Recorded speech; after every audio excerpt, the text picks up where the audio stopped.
नमस्कार। आज हम बात करेंगे भारत की जनसंख्या संरचना की। 1921 में भारत की 88% से भी अधिक जनसंख्या गाँव में निवास करती थी, परंतु औद्योगिकरण की प्रवृत्ति ने नगरीकरण को बढ़ावा दिया और अधिकांश जनसंख्या नगर की ओर पलायन करने लगी। वर्तमान समय की बात करें, 2011 के आंकड़ों की बात करें तो ग्रामीण जनसंख्या का सर्वाधिक केंद्रण या सर्वाधिक जो पाया जाना है वो प्रथम स्थान पर हिमाचल प्रदेश का है, जहां पर वर्तमान में 89.96% जनसंख्या ग्रामीण क्षेत्र की निवास करती है। द्वितीय स्थान पर बिहार है और तृतीय स्थान पर असम राज्य का है।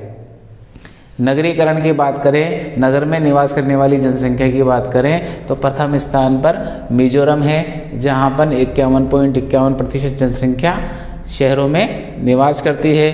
द्वितीय स्थान पर तमिलनाडु है और तृतीय स्थान पर केरल राज्य का आता है। अब बात कर लेते हैं उन कारणों की जिसके कारण नगरीय जनसंख्या में वृद्धि होती है। पहला कारण है ग्रामीण क्षेत्रों में रोजगार का अभाव होना। एक सीमित क्षेत्र के ही रोजगार गांव में उपलब्ध होते हैं, इसलिए ग्रामीण आबादी शहरों की ओर पलायन कर जाती है। दूसरा कारण है नगरों में अधिक सुविधाएं होना। सुविधाएं चाहे से वो चिकित्सा की सुविधा हो, शिक्षा की सुविधा हो या मनोरंजन के साधनों की सुविधाएं हो, आवास की सुविधाएं हो, सभी के कारण ग्रामीण क्षेत्र की आबादी शहरों की ओर पलायन कर जाती है। तीसरे कारण की बात करें तो तीसरा कारण है नगरीय आकर्षण वक होते हैं, वो शहरों की चकाचौंध से प्रभावित होकर नगरों की ओर पलायन कर जाते हैं। चौथे कारण की बात करें तो चौथा कारण है शिक्षा का प्रसार। शिक्षा का प्रसार चाहे से वो तकनीकी शिक्षा हो या उच्च शिक्षा हो, उसको प्राप्त करने के लिए युवा या बच्चे या जो आबादी है वो शहरों की ओर पलायन कर जाती है। पांचवें कारण की बात करें तो पांचवा कारण है औद्योगिकीकरण। औद्योगिकरण से रोजगार के साधन उपलब्ध होते हैं, इसलिए रोजगार के अवसर प्राप्त करने के लिए शहरों की ओर पलायन होता है। छठे कारण की बात करें तो छठा है परिवहन और साधनों का विकास। जितने भी साधन हैं परिवहन के साधन वो शहरों में आसानी से और सुलभ होते हैं। ग्रामीण एरिया में परिवहन के साधन कम मिलते हैं, इसलिए लोग शहरों में निवास करना अधिक पसंद करते हैं। सातवें कारण की बात करें तो कृषि का अलाभकारी होना। कृषि को मौसमी जुआ कहा जाता है। अगर मौसम सही रहता है, मौसम साथ देता है तो जुआ सफल हो जाता है, वरना कृषि वर्तमान में अलाभकारी कार्य रह गया है। इसलिए लोग अन्य कार्यों की ओर झुकाव के कारण कृषि को छोड़कर शहरों की ओर पलायन करने लगे हैं। अगले कारण की बात करें तो अगला कारण है लघु और कुटीर उद्योग की समाप्ति। भारत में पहले जितने भी लघु और कुटीर उद्योग हुआ करते थे वो सभी ग्रामीण क्षेत्रों में होते थे और वो परिवार के सभी लोग उसमें संलग्न होते थे, पर उनके विनाश होने के कारण गाँव से शहरों की ओर पलायन प्रारंभ हो गया है। बात कर लेते हैं लिंगानुपात की। तो लिंगानुपात किस प्रकार निकाला जाता है, तो कुल स्त्रियों की संख्या बटा कुल पुरुषों की संख्या गुणा 1000। साधारण भाषा में बात करें तो 1000 पुरुषों पर जितनी स्त्रियों की संख्या होती है उसे ही लिंगानुपात कहा जाता है। भारत के राज्यों की बात करें तो लिंगानुपात में विश्व में लिंगानुपात 984 है। 1000 पुरुषों पर 984 स्त्रियां हैं। भारत में लिंगानुपात 2011 के आंकड़ों के अनुसार 940 है, मतलब 60 स्त्रियां कम हैं। अब हम बात कर लेते हैं अधिक लिंगानुपात वाले राज्यों की। तो भारत का सर्वाधिक लिंगानुपात वाला राज्य है केरल, जहां पर 1084 लिंगानुपात है। उसके बाद द्वितीय स्थान पर तमिलनाडु आता है, यहाँ पर 1000 से कम है लेकिन ये फिर भी द्वितीय स्थान रखता है। उसके बाद तृतीय स्थान पर आंध्र प्रदेश का आता है। केंद्र शासित प्रदेशों की बात करें तो केंद्र शासित प्रदेशों में पुडुचेरी का प्रथम स्थान आता है, जहां पर 1031 महिलाएं हैं और उसके बाद लक्षद्वीप का स्थान आता है। सबसे कम लिंगानुपात वाले राज्यों की बात करें तो सबसे कम लिंगानुपात वाले राज्यों में हरियाणा प्रथम स्थान पर आता है, जहां मात्र 877 महिलाएं ही विद्यमान हैं। 1000 पुरुषों पर 877 महिलाएं ही है। द्वितीय स्थान पर जम्मू कश्मीर का है और तृतीय स्थान पर सिक्किम का आता है। केंद्र शासित प्रदेशों की बात करें जहां लिंगानुपात कम है तो दमन दीव 618 महिलाएं ही, और उसके बाद दादर और नागर हवेली में 1000 पुरुषों पर 775 महिलाएं ही है। बात कर लेते हैं भारत में लिंगानुपात कम होने के क्या कारण हैं। तो सबसे पहला और सबसे महत्वपूर्ण कारण है बालकों को प्राथमिकता देना, लड़कों को प्राथमिकता देना। चाहे से वो किसी भी तरह के संस्कार हों, उनमें सभी में लड़कों को प्राथमिकता दी जाती है। वंश चलाने के लिए लड़का होना आवश्यक है, ऐसी सोच हमारे पुरातन समय से रही है, इसलिए लड़कों को ज़्यादा प्राथमिकता दी जाती है। उन्हें बाल विवाह के कारण प्रसव काल में ही लड़की की मृत्यु होना, जल्दी ही कम उम्र में लड़की की शादी कर दी जाती है, जिसके कारण वो जल्दी ही गर्भावस्था प्राप्त कर लेती है और वो उस गर्भावस्था को सहन नहीं कर पाती, इसलिए उसकी जल्दी ही मृत्यु हो जाती है। तो स्त्री अनुपात वैसे ही कम हो जाता है। कारण की बात करें तो तीसरा कारण है स्त्रियों की आर्थिक परतंत्रता। आदिकाल से ही स्त्रियों को पुरुषों के हवाले कर दिया गया है, आर्थिक रूप से उन पर निर्भर बना दिया गया है। वर्तमान में भी स्त्रियों की ये सोच रहती है, चाहे से वो कमाती है लेकिन सारा जिम्मा पुरुष ही संभालते हैं, इसलिए वो आर्थिक रूप से पुरुषों पर ही परतंत्र रहती है, इसलिए उनकी स्थिति ज़्यादा दयनीय हो जाती है। चौथे कारण की बात करें तो चौथा कारण है बालिका शिक्षा का अभाव। अगर किसी परिवार में लड़का और लड़की है तो लड़के को बेस्ट एजुकेशन दिलाई जाती है, अच्छी से अच्छी शिक्षा दिलाई जाती है, उस पर ज़्यादा से ज़्यादा खर्चा किया जाता है, लेकिन स्त्रियों की शिक्षा को इतना महत्व नहीं दिया जाता, विशेषकर ग्रामीण क्षेत्रों में। तो इसके कारण स्त्री लिंगानुपात कम होने लगता है। पांचवें कारण की बात करें तो पांचवा कारण है बढ़ता हुआ नगरीयकरण। बढ़ते हुए नगरीयकरण के कारण पुरुष आबादी नगर की ओर पलायन कर जाती है, तो वहाँ लिंगानुपात गड़बड़ हो जाता है, जबकि ग्रामीण क्षेत्रों का लिंगानुपात ठीक ठाक बना रहता है, और यही इस लिंगानुपात के बिगड़ने का प्रमुख कारण है। अब बात कर लेते हैं भारत की आयु संरचना की।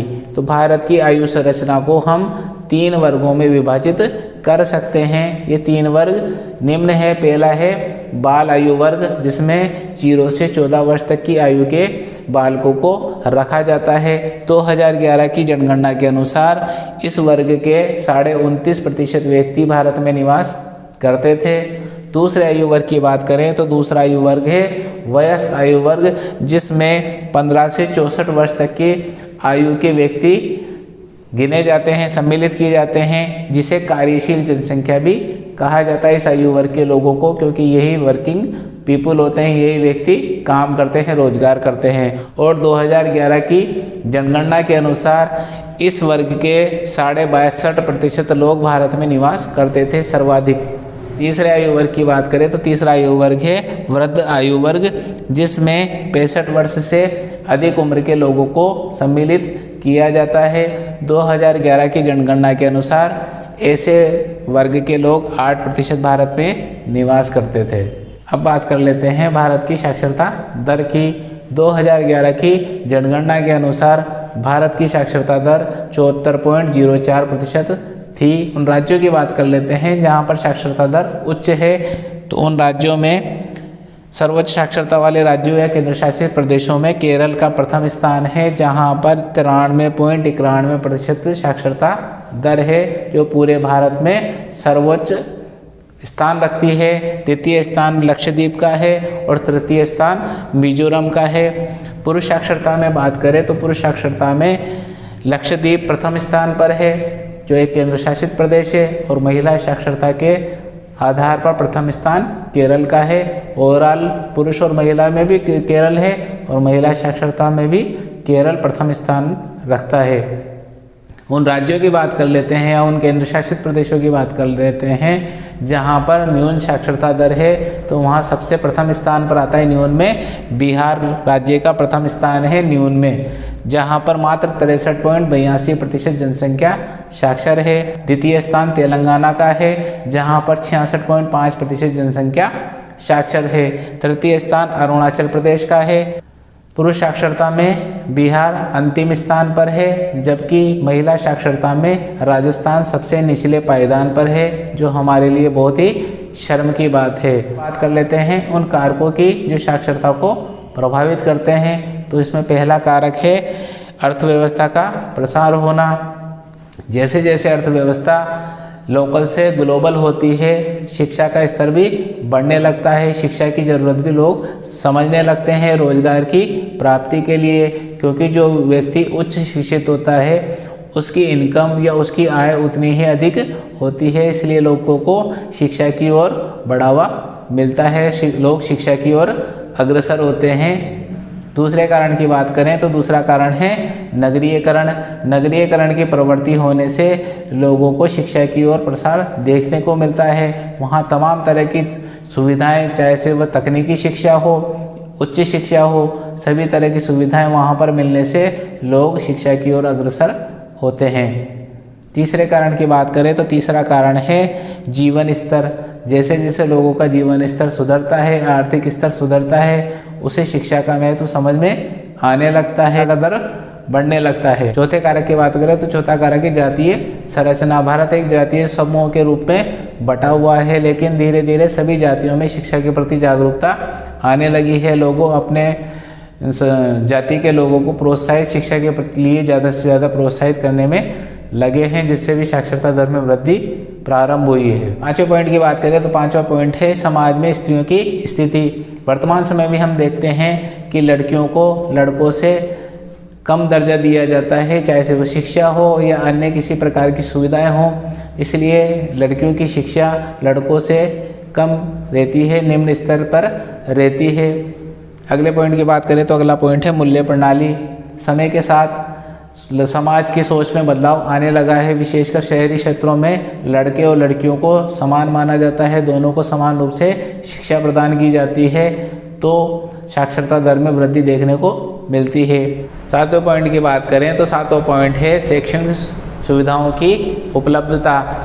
आज प्रत्येक गांव स्तर पर उच्च स्तर की शिक्षण सुविधाएं, चाहे से वो निजी क्षेत्र की हो या सरकारी क्षेत्र की हो या टेक्निकल क्षेत्र की संस्थाएं आसानी से उपलब्ध है। वहां पास ही अपने जाकर आसानी से वो शिक्षा ग्रहण कर सकते हैं, चाहे से वो छात्र हो या छात्राएं हो, आसानी से शिक्षा ग्रहण कर सकते हैं।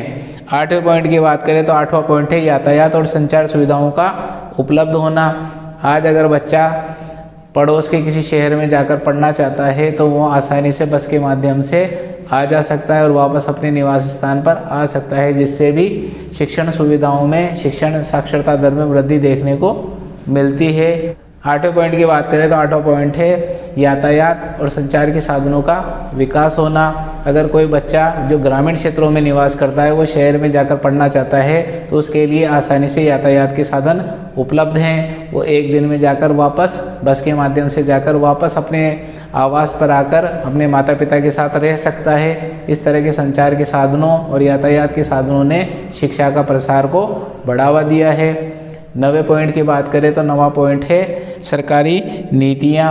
सरकार की नीति रही है ज़्यादा से ज़्यादा शिक्षा को बढ़ावा देना, इसलिए प्रत्येक ग्राम पंचायत स्तर पर सीनियर सेकेंडरी स्कूल खोल दी गई है और ज़्यादा से ज़्यादा technical BEd college, STC college ग्रामीण क्षेत्रों में खोलने के लिए प्रोत्साहित किया जाता है, ताकि वहाँ पर ज़्यादा से ज़्यादा शिक्षा का प्रसार हो। अगर आपको मेरा वीडियो पसंद आया हो तो चैनल को सब्सक्राइब करें, वीडियो को लाइक और शेयर कीजिए।